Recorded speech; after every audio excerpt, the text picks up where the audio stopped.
many of us feel we know intimately. We've shared their sorrows and happiness, felt their emotions with love and hate, and lived with them in the world of make-believe.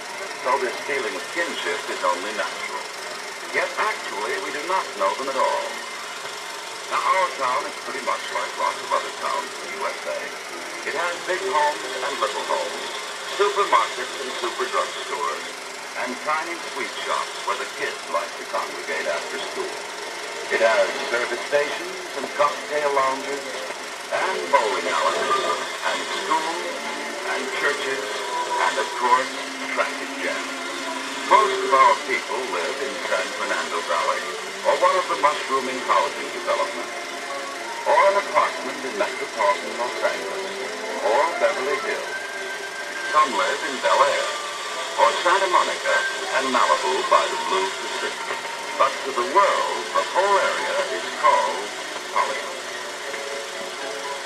Some of our new citizens find homes at the Hollywood Studio Club, which is under the supervision of the National Board of the YWCA. Here they share rooms with the other studio workers. Any girl in any part of the entertainment field is eligible to live at this club. This room was donated by Mary Pickford, who along with the DeMills and other pioneers of the industry, did much to erect the present building. Others who lived in this room at one time or another were Maureen O'Sullivan, Linda Darnell, and Donna Reed. These young girls have joined the ranks of the most cosmopolitan group of people in the world. But those in show business were not always blessed with a place that they could call home.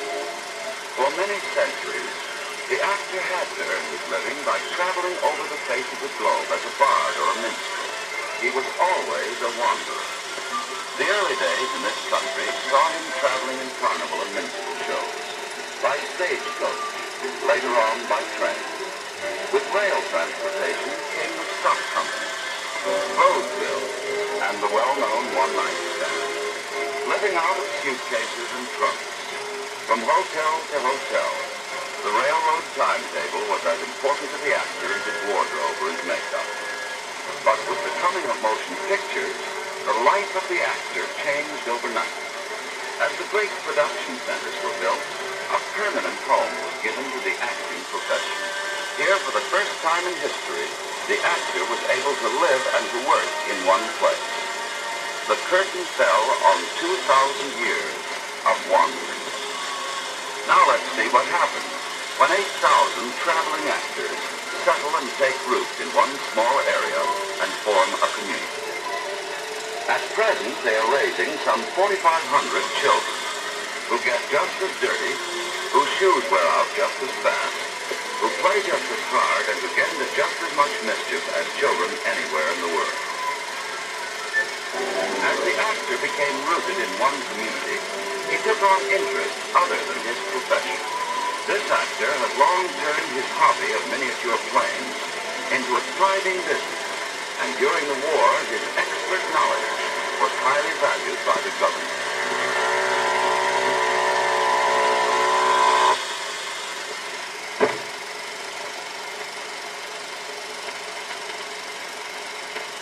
This large and successful orange grove is actively operated by one of our most widely respected actors of character roles. This young lady spends many of her working days as a businesswoman, though on the screen her role is strictly glamorous.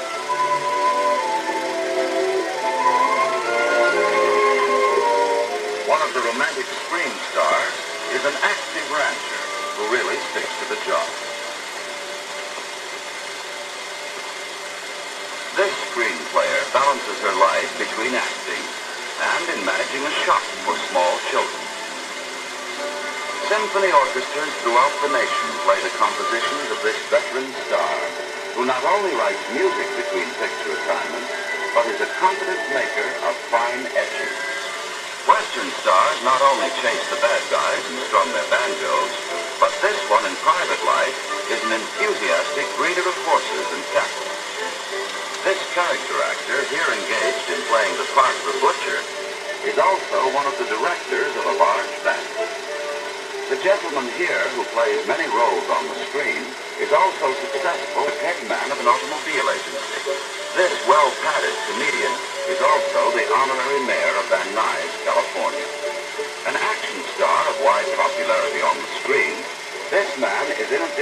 farm expert on certain crops and is a special assistant to the United States Secretary of Agriculture. While, as every sports fan knows, these celebrated radio and movie stars are deadly serious when it comes to running their baseball clubs. This actor is often filmed as a guy who is fast with the dames. But his private occupations include that of a leader in the activities of boys. Top Tack 85 of San Fernando Valley's Carpenter Avenue School. Today's actor comes from many sources, some from colleges where it is possible to plan a career of acting. Some of our citizens began practicing for their careers when most youngsters are entering kindergarten. The Screen Actors Guild is our town's council. It is our union representing 8,000 actors. At our executive board meetings, you'll find a cross-section of all our citizens. In our guild directory, everyone is listed from A through Z, stars and unknowns. Some of the names on the list are world famous. But most are comparatively unknown to the public. Many of them are called stuntmen, but they are really technicians like those who wreck cars.